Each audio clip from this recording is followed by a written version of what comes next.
D'accord? Les vrais kabbalistes, personne ne le sait. Des noms de Dieu qui permettent de faire des miracles. Qui es-tu, petit moustique pouilleux, d'accord, je parle de moi, pour utiliser Dieu pour faire des choses qui sont pas naturelles, surnaturelles, c'est interdit. Donc les gens croient que le pouvoir de voir les choses et le pouvoir de bénédiction provient de la Kabbalah. C'est archi faux. Ça n'a rien à voir. Ça n'a rien à voir.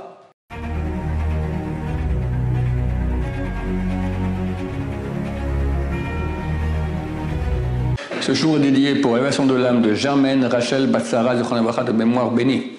La question de Ilan. La question, c'est savoir quelles sont les conditions pour commencer à étudier la Kabbalah et ce qu'il en est de la Kabbalah, savoir où est-ce qu'on met les pieds. Ok, qu'est-ce que c'est que la Kabbalah? Donc on met les pieds et quand quelqu'un est-il apte à pouvoir étudier de la Kabbalah? Ça, il faut acheter les mains? Non, c'est déjà proposé, excuse-moi. Ouais. Bon, la Kabbalah, ce qu'on appelle les secrets de la Torah. Qu'est-ce que c'est? C'est l'explication de ce que Dieu a bien voulu dévoiler de lui-même vraiment de façon intrinsèque, on ne sait rien. Mais il a quand même dévoilé un nom et il a dévoilé les secrets de la Torah, c'est-à-dire comment Dieu agit dans ce monde. Quelles sont ses voies de conduite? C'est extrêmement compliqué. C'est au moins aussi compliqué que la physique d'un être humain. On sait aujourd'hui au niveau médical que tu n'as plus un temps, il y avait un médecin généraliste. D'accord, c'est fini. Aujourd'hui, chaque organe, il faut un spécialiste, et dans chaque organe, tu as des spécialistes de chaque point. Tellement c'est complexe, c'est complexe. Et ça, c'est l'image grossière de l'être humain, parce que c'est le corps. Et le corps, il est fait à l'image de l'âme. Donc si le corps est aussi complexe, imagine l'âme, à quel point c'est complexe. Le vrai problème de la Kabbalah, c'est qu'on parle dans la Kabbalah de choses que personne ne sait de quoi il s'agit. Donc on parle par exemple d'un édifice qui est fait à la base de 10 sphères, on appelle ça des sphères, on ne sait pas ce que c'est. À l'image de l'être humain, enfin l'être humain est à l'image de ces 10 sphères, 3 dans la tête, après tête du corps, bras droit, bras gauche, tronc, jambe droite, jambe gauche, organe sexuel et le bout de l'organe. Ça fait 10 en tout. Avec après des multiplications de détails, à l'image de ces détails, nous sommes créés. Le problème est qu'on ne sait pas de quoi on parle. Et si quelqu'un va commencer à imaginer des choses alors que ce n'est pas ça, il est dans le faux. C'est essentiellement pour cela que on n'autorise pas aux gens qui ne sont pas purs d'étudier la Kabbalah. Les non-juifs, c'est évident. Un non-juif, il faut le savoir, je le dis ici, que tout le monde le sache, d'accord? Il y a 2 sources dans la Torah qui disent qu'un non-juif n'a pas le droit d'étudier la Torah. Pourquoi? Parce que c'est beaucoup trop saint. C'est comme des juifs pas rentrés comme ça au temple, ou dans le Saint des Saints, d'accord? Un homme dans le Saint des Saints qui n'était pas pur, il mourrait sur place, d'accord? Les non-juifs peuvent et doivent étudier une partie de la Torah qui est réservée aux non-juifs, aux juifs aussi d'ailleurs, mais aux non-juifs, c'est les 7 lois noachides. Il y a donc, Dieu a ordonné une Torah qui concerne toute l'humanité. Pour les juifs, 613 lois, pour les non-juifs, 7 lois, qu'ils doivent pratiquer et étudier. Ils doivent les pratiquer dans l'optique nécessaire, c'est obligatoire que ce soit ainsi, que ces lois ont été ordonnées par le Dieu d'Israël dans le cadre de la Torah par Moïse. S'ils font ça, ils ont droit au Olam Haba, ils ont droit au monde futur. Mais même la Kabbalah, même les juifs ne vont pas étudier la Kabbalah. Les non-juifs, pas question. Maintenant, il faut savoir que quand on parle de secret, ça attire les gens. Ça attire les gens. Rabbi Shimon Bar Yochai, un passage dans le Zohar, donc c'est l'œuvre maîtresse de la Kabbalah, on va dire le tronc. Après, il y aura beaucoup d'explications. Alors, il explique là-bas, dans la Hadra, qu'il va enseigner maintenant des grands secrets de Kabbalah à ses élèves. Auparavant, il doit les réparer d'un mauvais trait de caractère qui s'appelle Olech Rachil Megale Sod. il va colporter et dévoile les secrets. C'est quoi le sens simple? Quelqu'un, il entend un secret, quelque chose, puis il va colporter et raconter ça à quelqu'un d'autre. D'accord? Rabbi Shimon Bar Yochai, il dit comme ça, il dit, je ne parle pas d'aller raconter, je parle que quand quelqu'un connaît un secret, il ne peut pas rester tranquille. Le secret monte, colporte dans son corps, descend au pied, remonte à la tête, tac, tac, le type il n'est pas tranquille. Puis au bout d'un jour, pic, il va le sortir. C'est impossible. L'autre jour, je dévoilais un secret que j'avais pensé découvert sur la Géoula, d'accord? Je n'ai pas pu m'empêcher de dire à tout le monde, je suis comme un fou, voilà, et puis les gens m'ont raconté. Je ne pouvais pas me retenir, d'accord? Je ne pouvais pas me retenir. C'est trop beau, c'est trop extraordinaire, voilà. Quelqu'un de solide, il n'est rien. Donc, en ce qui concerne les vrais secrets de Kabbalah, à plus forte raison. Donc, uniquement des gens extrêmement purs, des grands érudits qui sont construits au moyen du pshat. Pshat, c'est le sens simple. Ça veut dire le Talmud, la halakha, beaucoup étudiés, et sont très purs, ils rentrent là-dedans. Voilà. Les Sfaradim et les Chassidim agissent beaucoup dans leur vie quotidienne d'après les lois de la Kabbalah. Les lois de la Kabbalah. Sans connaître ce que c'est, mais il y a beaucoup de choses qu'on fait d'après la Kabbalah. D'accord? Même les Litaïm qui sont moins penchés sur la Kabbalah, les Litaïm c'est donc le monde Ashkenaz Litaï, contraire que les Chassidim. Alors aussi, ils font beaucoup de choses d'après la Kabbalah. Mais moi, par exemple, dans la prière, on se lève quand on dit Vavarech David. D'où ça vient? D'après la Kabbalah. C'est une question de Kabbalah. Et certaines parties de la prière, quand c'est dans les 3 sphères supérieures, il faut se lever. Quand c'est dans les 7 sphères inférieures, on s'assied. D'accord? Alors personne ne sait pourquoi, pour qui, etc. À part les grands kabbalistes, mais ils le font quand même. D'accord? Beaucoup de choses se font d'après la Kabbalah. Mais dans le monde Sfarad, on en parle plus. Le monde Chassidi aussi. D'accord? C'est plus. Ça ne veut pas dire non plus qu'on connaît la Kabbalah. La Chassidoute, c'est une Kabbalah un peu diluée, d'accord? Donc c'est un moyen de rentrer dans la Kabbalah plus diluée. Mais la vraie Kabbalah technique, d'accord, ça, ne rentreront que les gens qui sont déjà des gens acquis un bon niveau, ça veut dire au moins 10-20 ans d'études du Talmud et de la halakha, et après, si vous rentrez là-dedans, qui rentrent, d'accord? La question est, il ne faut quand même pas que ce soit, il y a des gens qui étudient la Kabbalah sans avoir étudié, comme je dis, bien le Talmud et la halakha, et ça fait des gens tordus. Il faut savoir qu'il n'y a aucun argument de vente meilleur, médiatique, que le mot Kabbalah. Kabbalah, secret de la Torah, Zohar. Rien que ce cours maintenant, tu vois, je ne parle pas de Kabbalah, mais je vais mettre la Kabbalah sur le titre, il y aura des milliers de gens qui vont regarder automatiquement, parce que ça attire énormément. Mais on peut comprendre pourquoi ça dit, parce que l'homme, il est intéressé par le sens de la vie. D'accord? Il croit qu'en disant la Kabbalah, il va comprendre le sens de la vie. C'est faux. Pas besoin d'arriver à la Kabbalah. Ça, dans les livres dans les cours de pensée juive plus ou moins profonds, on en parle. D'accord? Normalement, tout a été résolu, il n'y a pas besoin de rentrer dans la Kabbalah. Mais les gens sont intéressés par ce qui est un peu ésotérique, les secrets de la Torah, le mot secret déjà, tout ça, voilà. Puis en plus, quand tu étudies ça, tu es quelqu'un. D'accord? Quelqu'un qui étudie ça, c'est rare que personne ne le sache. D'accord? Les vrais kabbalistes, personne ne le sait. D'accord?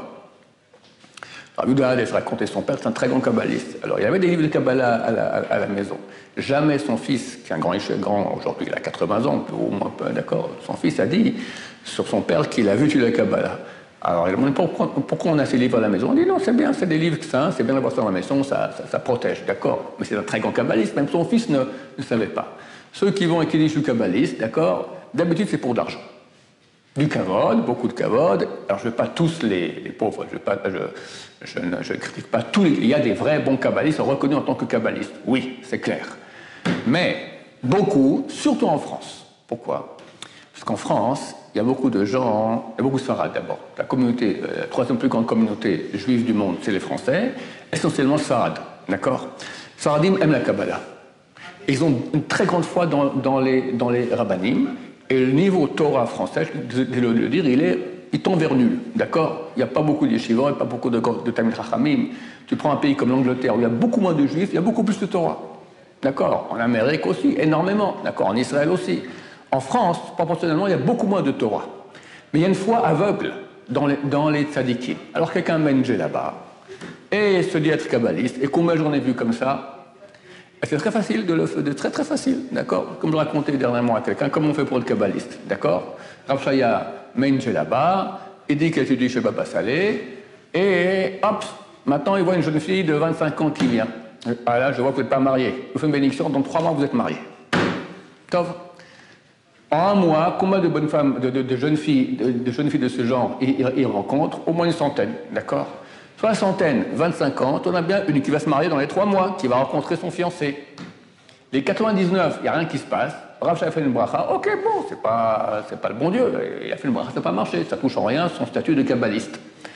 Mais par contre, celle qui a rencontré son fiancé dans les 3 mois, en une journée, ses 500 copines sont au courant, j'étais chez Rav Shaya, il m'a fait une bénédiction, il m'a dit dans 3 mois je rencontre mon fiancé, je l'ai rencontré.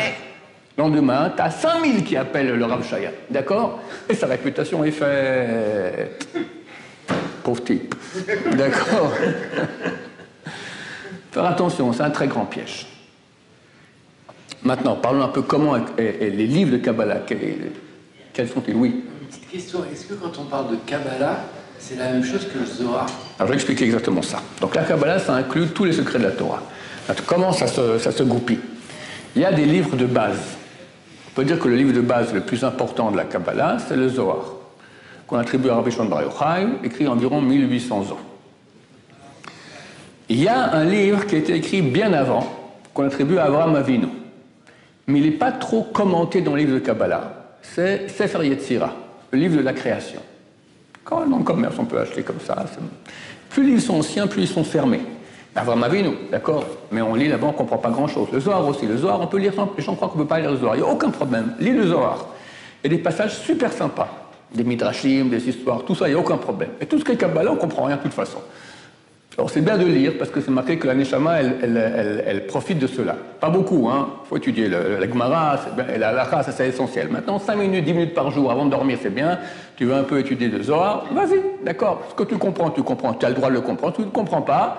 De toute façon, tu ne comprends pas, donc il n'y a aucun risque. Et c'est bien parce que la Neshama, elle profite de cela. Il faut savoir que lorsqu'on lit quelque chose sans comprendre, s'il s'agit de lois écrites, les 24 livres de la Bible, 5 de la Torah, et après 19 des prophètes et des hagiographes, ce qu'on appelle, Télim, Michée, Job, etc. Si tu lis sans comprendre, c'est considéré comme étude de Torah. Par contre, toute la loi orale, la Mishnah, la Gemara, la Halakha, tu lis, tu ne comprends pas, ça ne vaut rien. À part le Zohar. Zohar, tu peux lire, même avec des erreurs. Tu lis complètement comme une vache espagnole, d'accord? C'est valable. C'est tellement simple que ça a un effet sur la Neshama. D'accord? Mais si on ne comprend rien. Donc ça, c'est le Zohar qui est le livre de base, mais il est très fermé. Je pourrais comparer à cela dans le sens simple entre la Mishnah et la Gemara. Quand tu lis un peu, ça commence, c'est quoi une Mishnah? C'est quoi une Gemara? Tu vois qu'une Mishnah, elle fait 4 lignes, et après tu as 4 pages ou 10 pages de Gemara sur cette Mishnah qui va commenter, qui va expliquer. Très souvent, la Mishnah aussi, elle est incompréhensible. Des fois, oui. Des fois, on croit qu'on l'a compris, après, il s'avère que c'est pas du tout ça le vrai sens. D'accord? C'est à peu près comme ça le Zohar. Ce sont des choses profondes, qui sont très cachées, et il y a des livres qui vont être écrits à ce propos. Maintenant, le grand essor de la Kabbalah, on va dire, la Kabbalah, très longtemps, elle était l'héritage d'études d'une minorité de juifs de la génération. On peut compter sur une main. Les grandes générations savaient la Kabbalah et transmettaient, mais très très peu. Narmanide, par exemple, c'est un très très grand kabbaliste. Mais il n'a pas écrit le Kabbalah. Dans son livre, le commentaire sur la Torah, donc c'est environ le XIIIe siècle, il a écrit cela, il parle de choses de Kabbalah, mais c'est très, très fermé. Vraiment, c'est incompréhensible. Très fermé. La Kabbalah dévoilée, on va dire, commence avec Rabbi Yitzhak Luria Ashkenazi, Rabbeinu Hari, comme on l'appelle, qui vivait au XVIe siècle à Tzfat, et qui a enseigné son élève, Rabbi Chaim Vital. Il a enseigné pendant 22 mois. Après, il est décédé, et Rabbi Chaim Vital, pendant 50 ans, a écrit ce que son maître lui a enseigné, et ça s'appelle Kitvei Hari. Après, c'est les écrits du Hari. Le Hari, en fait, c'est le maître. Celui qui a écrit, c'est l'élève, Rabbi Chaim Vital. Même son fils, après, le fils de Rabbi Chaim Vital, le Marsho, Rabbi Shmuel Vital, lui, a encore arrangé les écrits de son père. Et ça a fait les écrits essentiels. Quand quelqu'un va étudier le Kabbalah, il va étudier ça. D'accord? Le Zohar, c'est bien, mais c'est, comme je dis, c'est la racine, c'est trop fermé. En tant que midrash, fantastique, d'accord. C'est un bon livre de Moussard, sympathique. Je ne connais pas, moi, d'accord. Moi, je connais 3 passages du Zohar, c'est tout. D'accord. Moi, je me suis beaucoup plus investi, j'ai encore beaucoup de travail pour finir le chasse, donc je suis là-dedans, mais on passe au sens simple, après on passera Blineder, son Altan et ma chère vient, pas Chas et Shalom, d'accord. Bien, pas bientôt. La Kabbalah, donc, de Rabbeinu Hari, c'est en fait 8 portails. Un qui est très connu, Shara Kavanot, le portail des Kavanot, les intentions kabbalistiques, quand quelqu'un veut, chaque mitzvah qu'il va faire, ou les prières, etc., il y a des intentions kabbalistiques. Donc on apprend cela, le sens plus profond des mitzvot. Et ne croyez pas que tout à coup on va sentir des choses fantastiques, d'accord. C'est très technique, c'est très technique, c'est très dur, c'est très technique, et on ne comprend rien. C'est à peu près comme apprendre un livre de téléphone par cœur, à peu près, d'accord. Bon, non, c'est quand même la parole de Dieu. Après, tu as Shara Gilgulim, le portail des Gilgulim. Après, tu as le portail Ruach HaKodesh, tu as le portail des écrits de Rashbi. Comme ça, tu en as 8. D'accord. Et ça, c'est tout à Kabbalah en gros. Maintenant, tu as d'autres livres aussi à côté. On recommande de ne pas les lire. Et tu as tous les commentaires qu'il y aura sur les Ketuvei Hari, sur les écrits du Hari. Ça, c'est la Kabbalah pour les gens normaux qui vont étudier la Kabbalah comme il faut bien. Il y a le Ramchal, il y a environ 3 siècles qui est venu, qui s'est basé aussi complètement sur les Ketuvei Hari, mais lui, il a essayé de donner un sens plus accessible à la Kabbalah. Il dit, quand on parle de ça, ça veut dire ça sur Terre. C'est très dur. Très rapidement, on est bloqué aussi. D'accord. Mais c'est une façon où on essaie de plus de comprendre de quoi il s'agit. Alors que la Kabbalah chez les Sfaradim, on lit, on sait qu'on ne comprend pas de quoi on parle, mais c'est comme ça que ça se passe. Il y a A qui agit sur B, qui agit sur Z, qui agit sur X, qui remonte, qui descend, choses comme ça. Voilà. Maintenant, il y a ce qui s'appelle la Kabbalah Mahasit. La Kabbalah Mahasit, ce sont des noms de Dieu qui permettent de faire des miracles. Téléportation. C'est écrit comme on fait. On prend un bambou de 2 mètres, on écrit un nom de Dieu sur un parchemin, on l'entoure, on enfile dans le bambou, on se met marquer les fourchons sur le bambou et on dit je vais être maintenant à New York, à Easter, d'accord. Je vais être maintenant au Kotel, d'accord. Et c'est la source de Harry Potter. Harry Potter, on les voit sur des balais, on voit, ils ont tous l'air de rabbins avec des grandes barbes comme ça, d'accord. C'est un truc de chez nous. Il y a un truc à faire pour devenir l'homme invisible. On dit 7 fois le verset, lorsque Lot arrive, Lot est à Sodome, viennent les 2 anges, et toute la ville entoure la ville, la maison de Sodome, nous dit, sors-nous les 2 anges qui sont venus chez toi, on veut les violer. Alors Lot sort là-bas pour les calmer, et il n'arrive pas à les calmer. Alors, les deux anges, ils prennent Lot comme ça, le font rentrer, ferment la porte, et c'est marqué, et ils frappèrent toute la foule d'aveuglement. Ils n'ont pas réussi à ouvrir la porte, à trouver la porte. Tu dis ce verset 7 fois à l'envers et à l'endroit, et tu rappelles un nom de Dieu que je ne connais pas, heureusement, et tu dis, tac, tu deviens l'homme invisible. Le Rav Frida raconte ça. Le Rav Frida, il bêtise à Jérusalem. Et lui et 2 amis à lui sont partis dans un grenier comme ça, ils ont commencé à faire des yichoudim, des très grandes prières pour que le Mashiach vienne. Une voix descend du ciel, il dit, c'est trop tôt, vous n'avez pas le droit de faire cela. Un d'entre vous va mourir, un autre va partir, le troisième, je ne sais pas si c'est parce que le troisième, le deuxième devait partir en Galouse, en exil. C'est le Rav Frida, il est parti en exil. Il est parti quelques dizaines d'années là-bas, à l'étranger, il était présent dans tous les pays. En Tunisie, il raconte comment il était là-bas, en Angleterre. Il a rencontré Marie-Antoinette à Paris, elle commence à sentir que ça allait mal, elle a écrit une lettre, une prière comme ça, etc. Et pour finir, il était à Livourne, et il est décédé à Livourne. Le Rav Mordechai Eliyahu a repris ses ossements, il les a amenés ici à Jérusalem, Baruch Hashem, ils sont ici en Israël. Alors, il a écrit un livre entier qui raconte son voyage, Magal Tov. Il raconte qu'il quitte Jérusalem, et il est sur la route, il arrive à Abou Ghosh, c'est le village qui est ici à l'entrée de Jérusalem, le village arabe. Là-bas, il y avait le brigand, c'était Ali Baba et ses 40 voleurs. Mais c'était la version Abou Ghosh et ses 200 voleurs, d'accord. Quand on passait, il fallait payer un impôt, d'accord. Alors lui, il dit qu'il va sur son tout coup, il a vu Abou Ghosh qui arrive avec ses 200 brigands à dos de chameau. Alors il dit, j'ai rappelé un nom, je suis devenu voyant, mais non vu, d'accord, l'homme invisible. Alors même si on connaissait le nom, et on le dirait, alors on devient invisible. Le problème, c'est que je ne connais pas le nom pour venir de mots visible, d'accord. Ça ne vaut pas la peine de faire le truc. Alors ça s'appelle maintenant Kabbalah Mahasit. Il y a des livres entiers qui racontent qu'est-ce qu'on peut faire pour faire. Maintenant, c'est complètement interdit de le faire. C'est extrêmement grave. Celui qui fait cela, même l'élève de Rabbeinu Hari, Rabbi Chaim Vital, il a fait ça une fois, et son maître est venu en rêve et l'a réprimandé de quoi il s'agissait. Rabbi Hamid al-Tissa est à Jérusalem, et le sultan à l'époque, il entend que sous l'esplanade du temple, il y a le son d'une rivière. C'est le Gihon en fait, c'est là-bas qu'on sacrait tous les rois d'Israël. Alors il a appelé Rabbi Hamid, il a dit c'est quoi ce son-là que j'entends? Il n'a pas voulu lui dire, il dit, je suis dans 24 heures, c'est dans 24 heures, tu ne me dis pas de quoi il s'agit, je te coupe la tête. Il est rentré chez lui, il a pris le bambou, il a mis le petit nom de Dieu, et hop, il s'est dit, je veux être à Damas, tic, s'est retrouvé à Damas. Vient en rêve, son maître, Rabbi Noël, lui dit, tu utilises les noms de Dieu, non mais ça va pas, c'est très très grave. Si déjà tu voulais utiliser, tu aurais été chez le sultan, et tu aurais dévoilé la rivière, et ma chère serait venue, d'accord, ça aurait été mieux. Donc on ne peut pas faire ça. Et je connais des gens qui ont utilisé. J'ai un cousin de ma femme qui lui étudie la Kabbalah, et son maître, c'est un mec, il est bien, mais quand il est jeune, c'est un grand Essara, il a étudié là-bas. Il y a eu des problèmes terribles, des trucs terribles qui arrivent, d'accord? C'est complètement interdit, complètement interdit. Maintenant, dans ma jeunesse, moi j'ai un arrière-grand-père qui était un fan de Kabbalah, mais fan, d'accord? C'est lui qui a édité Shara Kavanot. Shara Kavanot, c'est le portail des intentions de Rabbi Noari. 4 personnes ont édité ce livre-là il y a environ plus d'un siècle, d'accord? Parmi eux, mon arrière-grand-père.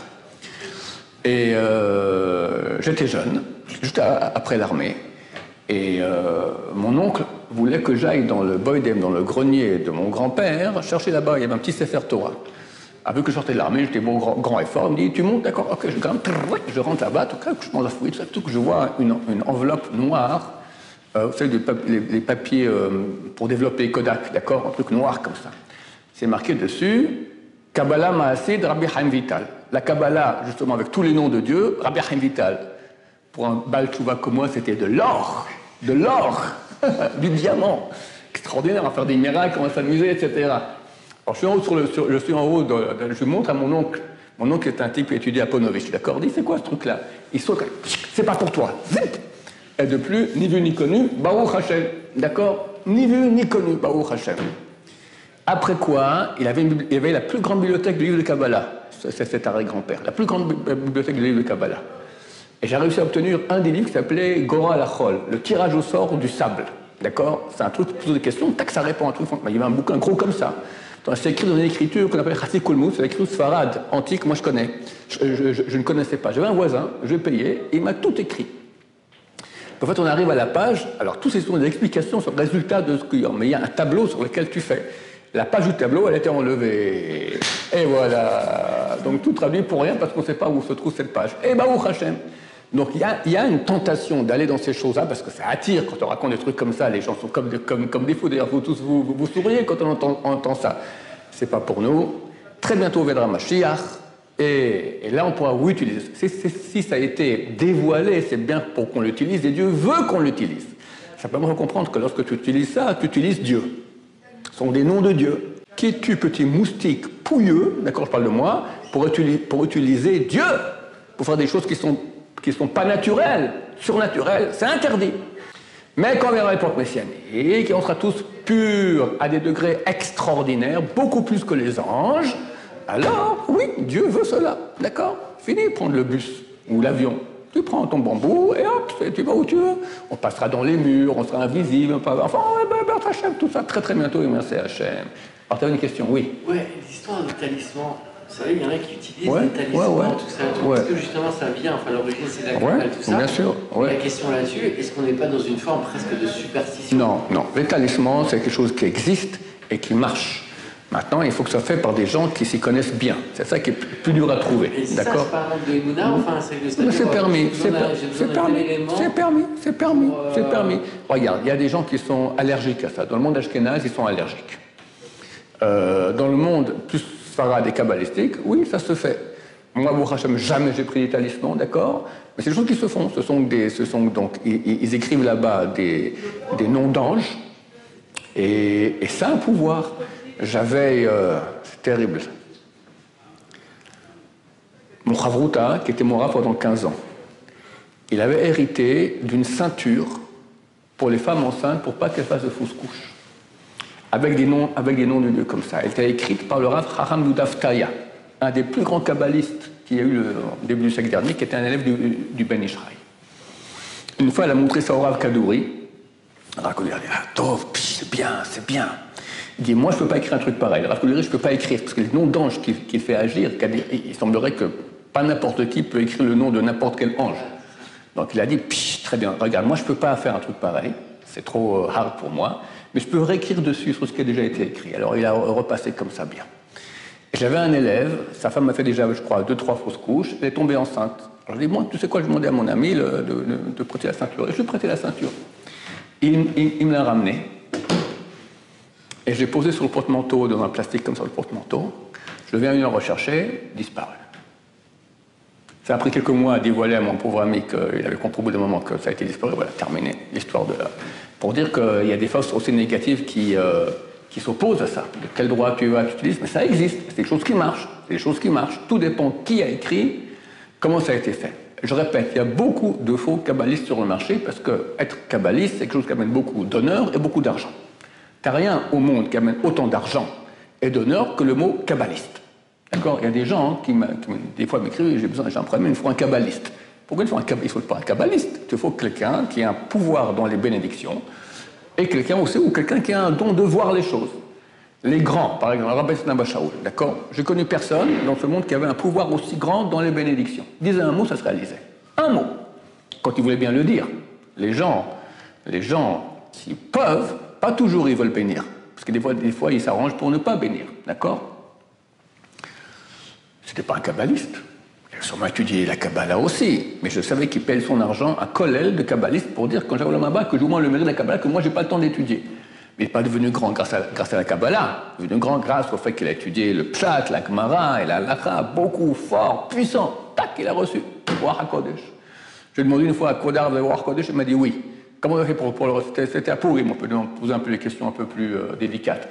Comment on fait pour avoir HaKodesh? Je ne sais pas. J'ai enseigné les élèves et c'est venu. D'accord? Bon, moi ça fait 40 ans que j'enseigne les élèves, ça ne vient pas et je ne pense pas que ça viendra de sitôt non plus. D'accord? Donc les gens croient que le pouvoir de voir les choses et le pouvoir de bénédiction provient de la Kabbalah. C'est archi faux. Ça n'a rien à voir. Ça n'a rien à voir. Au contraire, très souvent les kabbalistes sont des malfaiteurs. Pas toujours. Je ne parle pas sur tous, il y en a des très bien. D'accord? Je connais un autre rabbin qui a à Kodesh, lui c'est un Baal Tshuva. D'accord? Il n'est pas un kabbaliste. Il voit des choses. Je lui ai demandé comment il a fait. Il m'a dit... C'est un Baal Tshuva. Il m'a dit, je fais très attention à mes yeux. Je n'avais pas d'argent à la maison, mais je prenais le taxi pour ne pas prendre le bus, pour ne pas voir des femmes. Et un beau jour, j'ouvre une mezouza et je vois dans la mezouza, je vois toute l'histoire de la famille.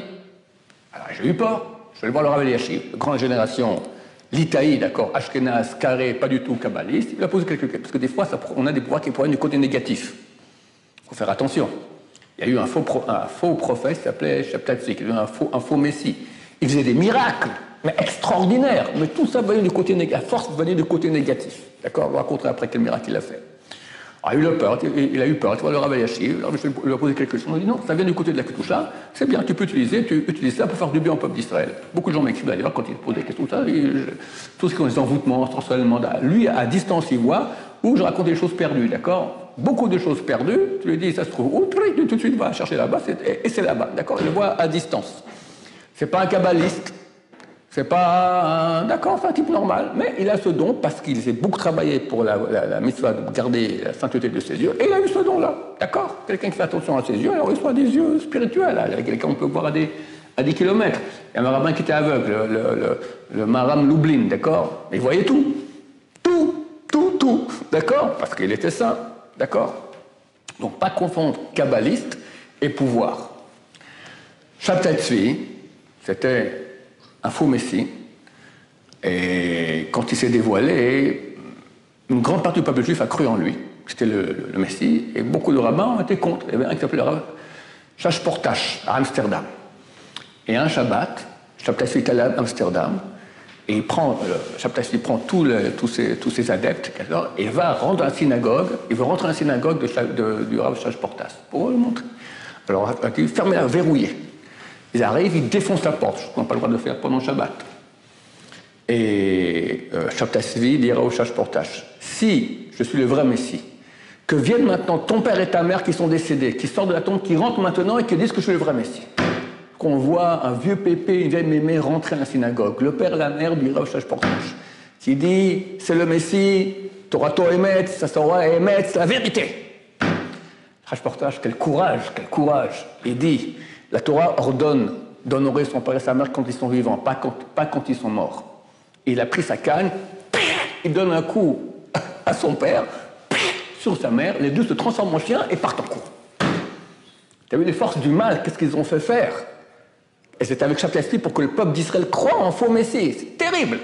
Donc quand quelqu'un il sent qu'il a des choses comme ça, des pouvoirs, savoir attention, de quoi ça vient. Si c'est un type kadosh, regarde Bilham, il couchait avec son âne, d'accord? Alors il a eu des pouvoirs, mais c'est provenu du côté du négatif. Comment un homme aussi sale que cela, il peut avoir une sainteté. Le roi Hamakadosh, il dit, comment ça se peut que Dieu parlait par sa bouche? Parce qu'on a vu que la place de malédiction, les bénédictions, on dit que Dieu a mis une séparation dans la bouche du cochon, comme ça il dit.